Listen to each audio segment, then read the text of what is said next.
So there are obviously a lot of things going on everywhere, and it's hard to keep up, but the wars are going to continue to go on, and we're going to see, I think, a lot of cities start to fall here.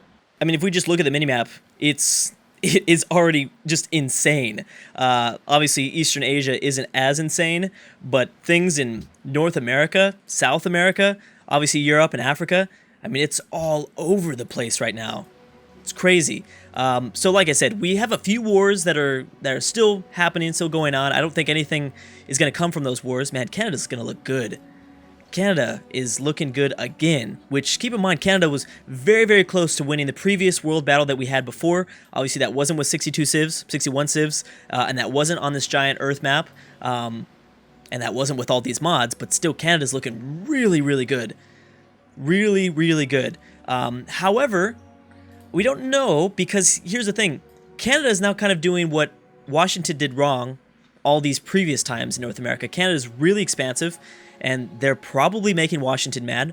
Washington has that good, they're, your solid 3 cities at turn 84. That's not bad. If they work on a military, they can easily take this Canadian city. They might even have luck going after Kingston, but they're going to need to wait. Don't rush it. Don't rush it. We have our 3rd religion that's been founded. So far, we've got Korea and Tibet. Now we have Arabia. There we go, settling Islam. And actually, I didn't mention this.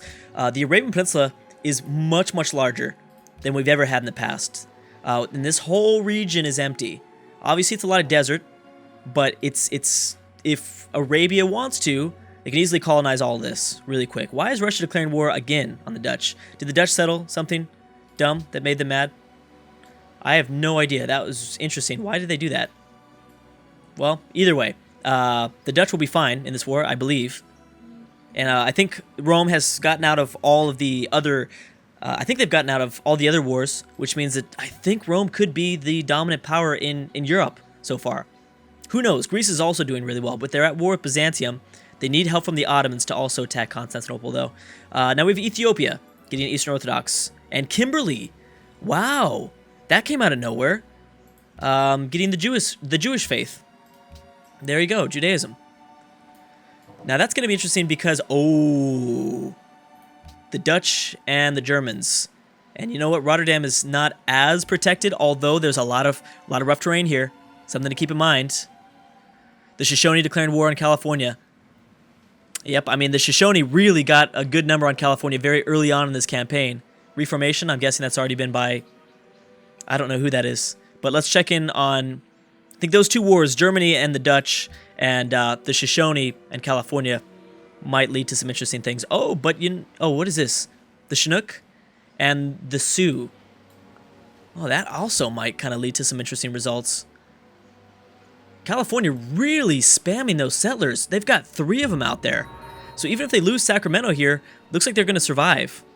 Chinook has their really cool, unique boats out there. That's these blue little boats. That's awesome. There's something interesting about them. I can't remember. Something about whales, though, I thought. Something about whales. The Shoshone also just declared war on the Sioux. So not only the Chinook, but the Shoshone as well, going after the Sioux. Ooh, we've got the Colossus built by Rome. Either way, I think Sacramento's going to fall here. There's not a lot of things protecting. There's nothing here. Nothing protecting this. Oh, and that Polish city actually fell to Russia. So Russia, I was very, very close to making my pick, and they pieced out, and Poland had to give another city away. Look at that. I was very close to picking Russia as my pick, but I decided with China instead. But yeah, no, Russia looks like they're going to be good if they can hold back Attila. Attila will be attacking, and remember, he's got those battering rams, which are incredibly powerful and very easy for an AI to use. So all these things we've got to definitely keep in mind. The Huns are about to settle another city, too. We've got a Spanish settler way out here, too. Austria. I'm always going to mix those up. Australia and Austria. Always, I'm going to mess that up. So Greece is going to be grinding away at Constantinople, but I don't know if it's going to be enough. Again, with the Ottoman help. With Ottoman help, they would probably be able to drop that city, but I don't think they can do it alone. Queen Victoria a little bit slower now with their colonization. But she still has Ireland, Scotland, maybe even Iceland to settle. That is, unless Norway goes after those regions too, which I thought would definitely be a possibility. Anyways, let's check back on the west coast of North America. Ooh, the Ottomans decided to attack Assyria, which Assyria has a lot of units. Yeah, Sacramento is going to fall here. We'll see if the Sioux provide any pressure against the Shoshone capital, though. Bam. San Francisco, San Diego, Los Angeles. There's still 2 more settlers. So California will survive in Alaska, which is kind of funny. Looks like they're going to survive up here. Let's check on the Middle East and see if we can predict any sort of results of these wars. Wow, that's going to be a big one.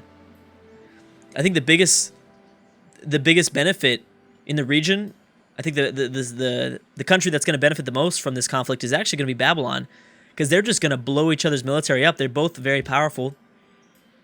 The Assyrians are about to get their unique unit, though, their siege tower. So, I mean, obviously, the Ottomans are going to have to watch out for that. The Ottomans are safe now because, obviously, there's a Greek Byzantium conflict going on. So they're safe back in the West. But I don't know why you made that decision, dude. That's going to be a tough war to win. It's going to be a very tough war to win. What are you doing, Novgorod? You got to start moving, man. You've got 2 settlers. You got to start moving because Russia is... see, that was the reason why I didn't want to pick Russia, actually, was because of the threat that Novgorod posed. They were so close to Russian lands. Persia doing pretty well. Didn't realize that they were about to get their 4th city. India might fall, actually, very early. Gandhi could fall. Yeah, 5 cities from Indonesia. They've got 2 of those cities are on other islands than their starting capital, which means that they're already getting those luxury resources, which means they're going to be very happy, which means that they can even settle. The AI can settle even more. We are playing on Emperor difficulty. Emperor is by far the best. By far. There's always something, whenever I do try Emperor, Immortal or Deity, there's always something that I dislike about it. And I always go back to it because I forget the things that I dislike about those difficulties. But Emperor is by far it's because it's so balanced. I feel like it's just so balanced for the AI. There's no snowballing that happens. Civs have chances to catch back up. But there's still wars and there's still lots of these massive armies that are still occurring. Still no conflicts in Latin America, and I'm shocked by that. Obviously, there's a few civs that have pretty big armies raised so far, but no conflicts. That's kind of surprising. Bam, Sacramento is going to fall here. How are the Sioux doing? The Sioux are doing all right. They're right here in the middle, smack dab in the middle of this continent, so that isn't very good. And the Chinook actually have a pretty large military. Bam, San Jose has been settled, and we have our first Eastern Asian war. India versus Siam, and China versus Siam. We also have the Huns versus India. It's a strange one. Wonder why they declared that. Guessing because India doesn't look that powerful. Well, there's so much border war going on in Eastern Asia. It's hard to keep up and pay attention. How is Mongolia doing? They're still at 3 cities. So they still have some time. Yeah, they're still at 3 cities. India moving very far. Maybe that's why people are so mad. India's been settling in really, really awkward spots. We're approaching turn 100. I don't know how long we're going to take this campaign to. It all depends on really what's happening. It all depends on how exciting it stays. Now Korea going after India. I don't think they need to worry unless, bam, there goes what we expected. Sacramento to fall. But doesn't matter because California has these 4 cities in Alaska. And they're actually blocked. Oh, but they had to peace out and give up San Jose. Which they probably didn't have to do that. Because the Shoshone weren't going to be that big of a threat. But still, California will survive in the north. Which is pretty hilarious because the snow and California, just opposites. How's it going on with it? What's the relationship with Canada and Washington looking like? I mean, Canada's still settling. Washington doesn't look like they have that big of a military up. You would think that they would by now. But they kind of don't. This is going to be a big war, too, between the Chinook and the Sioux. Both pretty big powers so far here. If the Chinook end up dominating, that means that the Sioux Empire in the west will probably fall to Canada or Washington or something like that. And we have our first Latin American war going on. Colombia versus the Mayans, I believe. Or the Iroquois, actually. So if the Sioux start to lose cities out here in the west, then they'll probably lose cities in the east to the Iroquois. Okay, so let's check in on this Latin American war. Oh my gosh, looks like the Inca are going to be very successful here. They're already very close to taking the Colombian capital. I mean, Colombia has almost nothing. Russia and the Ottomans. The Ottomans declared war on Russia. And the Huns. Okay, so this is a coalition. Keep in mind that if it's two that pop up at the same exact time, then that's just two teams going to war against somebody. This right here, since there was a delay, shows that there's something that Russia's doing that is making most of the world mad. I wouldn't be surprised if we hit next turn and we see more civs join in. We could see Novgorod join in. But this will be a major conflict. If Russia can survive this, that's going to be very good for them. Obviously, the Ottomans won't be able to do much against Russia because they're facing already a pretty big threat from Assyria. Look how... Oh my gosh, Constantinople is about to fall, but they don't have a melee unit nearby. Wow. That'd be a huge city to take. This is big. If Alexander can take this city, that would obviously be massive, but he's not going to be able to.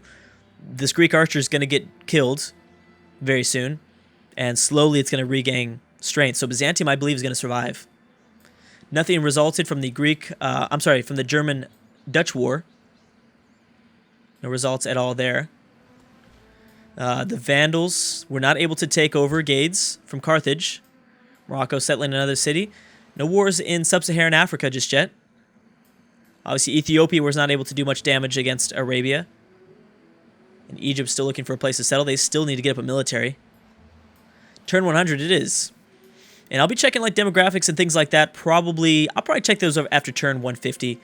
I tend to check them at turn 100, and things change so drastically within that video, that same video that I look at the info addicts, that there's no point in even going over it. Oh, Novgorod's got 4 cities now.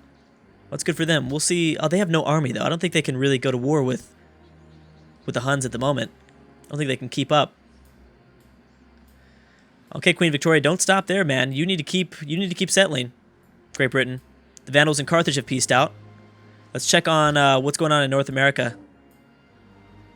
The Chinook had success in the siege against this Sioux city, but nothing so much, or no melee units, so no beans? Is that what it is? No, something like that. I don't know. No sardines? I don't know, some sort of figure of speech. Fresno's been settled in the snow. Again, I don't know if that's the most useful city, but hey, you did it. Okay, so the Congo also declared war on the Vandals. I don't believe that they're close to each other, but they just decided to go to war. So okay, that's fine.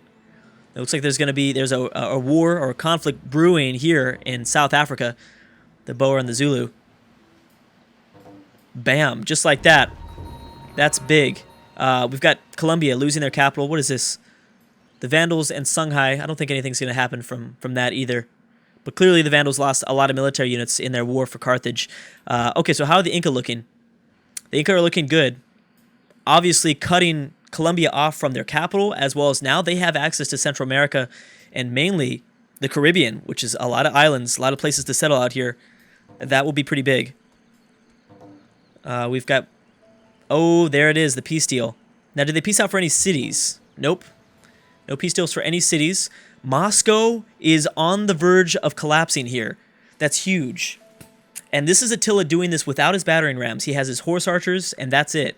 He's very, very close. If Russia loses her capital, even if she gets it back, I cannot imagine her ever coming back. There's the war that I just talked about. I knew the Germans and the Austrians were going to be forced into a conflict, and if we can actually... Well, they both don't have really a military, so I don't think we're going to see results here. France is now also going after Germany. This maybe is a coalition, but there's no immediate border there either. Until we get open borders, we won't really be able to see civs lose cities if they're not adjacent to each other. Portugal and Carthage. That might be an interesting one because I've noticed that Portugal does have a navy. They're going to have to squeeze through the Strait of Gibraltar, though. That is going to be tough, especially with all these units. War is still breaking out. Still not that many, though. It seems like this campaign is just going to be constant wars. There's still a lot of regions that I can review over and think, like, when are these guys going to go to war? When are these guys going to go to war? Usually everyone goes to war early game, I think. But I don't know. Oh, nope. Attila had to retreat. Catherine brought in those reinforcements, and I think that was enough to force him to retreat a little bit. Nothing from Mongolia. Korea really settling a lot, and they actually have luck. They might have luck taking Mumbai. Japan has not gotten off their Japanese mainland just yet. They do have this island up north, and they could always settle north of Korea. There's a lot of room out here for Japan to settle. Japan might have a really successful campaign, even if it isn't in kind of modern-day China. If they can't settle here, there's still lots of other areas. Philippines, which I think Indonesia is actually going to pick up soon. Norway and Germany. A lot of people declaring war on Germany. Australia going after Papua New Guinea. So that is that's surprising. I didn't consider that. Australia actually colonizing towards Indonesia instead of vice versa. I thought it would be vice versa, honestly. How are the Sioux doing? Everything else is fine here, although the Shoshone are going to shift their focus now, I think, more towards the middle part of their continent. Maybe going after the Sioux capital. Sweden now joining up against Germany.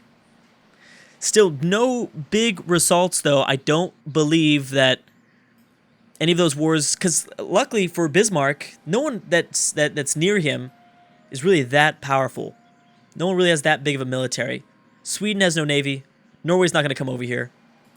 Denmark really doesn't have anything. They haven't declared war on Bismarck just yet, but yeah, all this stuff matters. I wonder if oh my gosh, yeah, Russia's going to go in for their own offensive move. Luckily, Attila is safe. Attila's court is way far away. But yes, and nothing ended up happening between the Ottomans and the Assyrians. Ooh, Damascus reaching out after the Horn of Africa, grabbing this marble luxury resource. We've got Mali moving towards Ethiopia. Turn 108. And the Congo moving over towards the Ashanti. That, to me, seems like they're probably going to declare war on the Ashanti. There's something that's going to go down in the sub-Saharan region. Okay, so Korea did take over Mumbai. Not a big result there. That's not that big of a deal. I mean, India losing a city kind of is not good for Gandhi, but I think Gandhi is screwed from the beginning. The way, Assyria and the Ottomans did peace out, and they just went back to war. Another big conflict in the Middle East. That's pretty big. Vietnam and China now going after Korea, and I'm thinking it's because of their aggression, either through colonization, expansion, or their own aggressiveness. That could be it too. Egypt and Arabia have peaced out. Now, China, I don't think has anything here to really... I don't think they have anything to take Busan here. Now, when they have their unique unit, those range units are really powerful because I think they can attack twice. The Chu, Nu, something like that. But they don't have those unique range units just yet. I don't think China's going to have luck, but they're going to distract Korea for a little bit. And again, I'm really liking the way Japan is looking. I'm liking the way Indonesia is looking out here by themselves.